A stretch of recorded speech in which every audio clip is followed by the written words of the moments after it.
বন্ধুরা, আপনি কি জানেন বিজয় হাজারে ট্রফিতে বিরাট কোহলির ব্যাটে আবারও দেখা গেল সেই চেনা ছন্দ। অন্ধ্রপ্রদেশের বিরুদ্ধে দুরন্ত শতরানের পর গুজরাটের বিপক্ষেও বড় ইনিংসের পথে এগোচ্ছিলেন বিরাট, কিন্তু শেষ পর্যন্ত শতরান আর পাওয়া হলো না। স্পিনারের বলে আক্রমণাত্মক শট খেলতে গিয়ে ৭৭ রানে আউট হয়ে গেলেন কোহলি। তবু এই ইনিংসই স্পষ্ট, তার ফর্ম নিয়ে কোনো প্রশ্নই ওঠে না। বেঙ্গালুরু সেন্টার অফ এক্সেলেন্সের মাঠে ব্যাট করতে নেমেই শুরু থেকে আত্মবিশ্বাসী ছিলেন বিরাট কোহলি। ২৯ বলে অর্ধশতরান পূর্ণ করেন তিনি। একের পর এক চার, সাহসী স্ট্রোক সব মিলিয়ে গ্যালারি মাতিয়ে দেন বিরাট। ৬১ বলে ৭৭ রানে ইনিংসে ছিল ১৩টি চার ও একটি ছক্কা।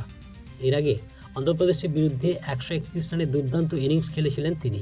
দুটি ম্যাচেই আক্রমণাত্মক ব্যাটিং করে বুঝিয়ে দিলেন ২০২৭ সালের বিশ্বকাপের লক্ষ্যেই নিজেকে প্রস্তুত করছেন বিরাট কোহলি। আর এরকম ক্রিকেটের নিত্য নতুন খবর পেতে আমাদের চ্যানেলটিকে লাইক, শেয়ার ও সাবস্ক্রাইব করে আমাদের সঙ্গে থাকুন।